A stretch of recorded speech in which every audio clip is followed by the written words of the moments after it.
నుంచి చెమట వాసన వస్తుందా? తగ్గాలంటే ఏం తినాలి, ఏం తినకూడదు? చెమట వాసన చాలా మందిని ఇబ్బంది పెట్టే సమస్య. దీనివల్ల కొందరు నలుగురిలో కలవాలంటేనే వెనుకాడుతుంటారు.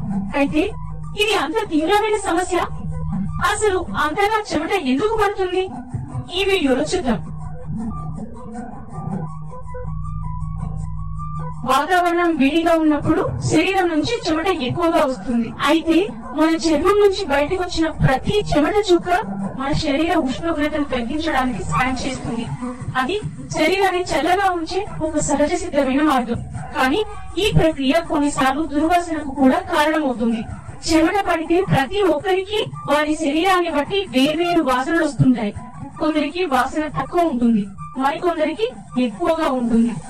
స్టాక్ హోమ్ లోని కరోలిన్స్కా ఇన్స్టిట్యూట్ కి చెందిన ప్రొఫెసర్ జోహాన్ లిండ్స్ట్రోమ్ ఈ చెమట వాసనలపై పరిశోధనలు చేశారు. మన చెమట వాసన విభిన్న విషయాలపై ఆధారపడి ఉంటుందని ఆయన చెబుతున్నారు. మన శరీర వాసనలు వివిధ గ్రంథుల ద్వారా బయటకు వచ్చిన సమ్మేళనాల నుంచి ఉద్భవిస్తాయి. ఇలాంటి వాసన కొంతవరకు మన జన్యువులు, శరీరంలోని బ్యాక్టీరియా, పర్యావరణం ఆధారంగా వస్తుంది. చివరిగా మనం తినే ఆహారం కూడా శరీర వాసనకు కారణమవుతుంది అని జోహాన్ అంటున్నారు. ఆహారం మన నుంచి వచ్చే చెమట వాసనపై ఎలాంటి ప్రభావం చూపిస్తుందో అందరికీ తెలియదు. దానిని అధికారికంగా లెక్కించలేదని చెప్పిన జోహాన్ ఏ ఆహారాలు వాసనను ప్రభావితం చేస్తాయో తెలుసుకున్నారు. శాకాహారులతో పోలిస్తే మాంసం ఎక్కువగా తినే వ్యక్తుల శరీరం నుంచి ఎక్కువ దుర్వాసన వస్తుంది. అలాగే వెల్లుల్లిని ఎక్కువగా ఆహారంలో వాడే వారి చెమటలో దుర్వాసన ఉంటుందని ఆధారాలున్నాయి అన్నారు జోహాన్. ఆస్పరాగస్, వివిధ సుగంధ ద్రవ్యాలు కూడా శరీర వాసనను ప్రభావితం చేస్తాయి. అయితే మన చెమటను మార్చగలిగే నిర్దిష్ట పదార్థాల మాట ఏమిటి? ప్రాథమికంగా అవి రక్తంలో కలిసిపోయే రసాయనాలను కలిగి ఉంటాయి. ఇలా రక్త ప్రవాహంలోకి ప్రవేశించే చాలా రసాయనాలు మన శరీర వాసన ద్వారా బయటికి వస్తాయి అంటారు జోహాన్. ఉదాహరణకు వెల్లుల్లి మాంసంలో సల్ఫర్ పుష్కలంగా ఉంటుంది. వీటిని ఆహారంగా తీసుకుంటే శరీరం నుంచి చెమటతో సహా వివిధ మార్గాల ద్వారా అది బయటికి వెళ్లిపోతుంది. చెమట దుర్వాసనను తగ్గించడానికి చేసిన పరిశోధనలు తక్కువే ఉన్నప్పటికీ కొన్ని ఆహారాలు శరీర దుర్వాసనను తగ్గిస్తాయని అధ్యయనాలు చెబుతున్నాయి. అలాంటి ప్రయోగమే ఆస్ట్రేలియాలోని అక్వారి యూనివర్సిటీలో జరిగింది. 43 మంది పురుషులు కాటన్ టీషర్ట్లు ధరించే ముందు శుభ్రంగా స్నానం చేశారు. వాళ్ళు డియోడరెంట్ వాడలేదు. బాగా చెమట పట్టేలా వారితో గంట పాటు వ్యాయామాలు చేయించారు. అంటే మొత్తంగా ఆ పురుషులు 48 గంటల పాటు చొక్కాలు వేసుకున్నారు.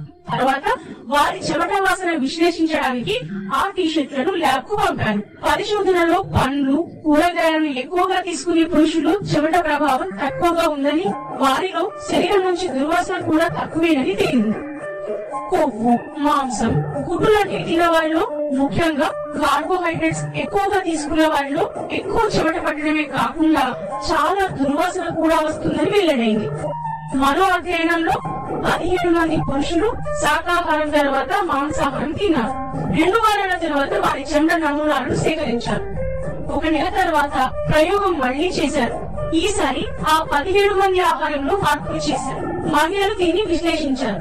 ఈ అధ్యయనంలో శాకాహారం తీసుకున్నప్పుడు వారి చెమట వాసన స్థిరంగా, ఆహ్లాదకరంగా ఉన్నట్లు, మాంసం తీసుకున్నప్పుడు వారి నుంచి వచ్చిన చెమట దుర్వాసన కలిగిస్తుందని తేలింది.